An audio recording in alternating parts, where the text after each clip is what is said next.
আরে তুমি কি করছো গো? এত বড় ছেলেটাকে তুমি খাইয়ে দিচ্ছ? আরে সারাদিন কাজ করেছে, মানে ওই পুজো করতে গেছিল, উপোস রয়েছে, কিছু না খেয়ে এসেছে। যেহেতু নারায়ণ ছিল কাছে, বলো এখন খাইনি, তো ওকে একটু খাইয়ে দিতে হবে না? তাই দেখে মেয়ে দেখো শুয়ে আছে ওখানে।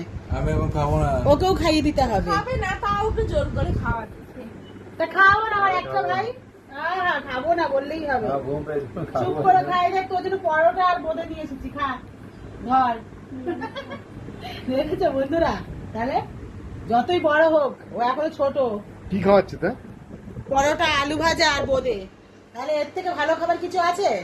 একদম না, কিন্তু আমার চোখে ঘুম একদম ছোট হয়ে আসছে। ও কিন্তু দুপুরে ঘুমায়, আজকে একটু ঘুমায়নি বলে দেখো কেমন করছে। তাহলে বলো, ধর ধর খা। কি করতে গেছিল? ও পুজো করতে গেছিল, পুজো ছিল আজকে। পুজো করে মিষ্টি নিয়ে এসেছে, আবার ভাগ্নিকে বলছে চল চল মিষ্টি খাওয়াবো। তাহলে এটাই হলো মামা ভাগ্নির ভালোবাসা। আর এই আমার ঘুম পাচ্ছে। ছোচা যাবে বলে রেডি হচ্ছে আস্তে আস্তে, মিষ্টি খেতে যাবে মামার সাথে।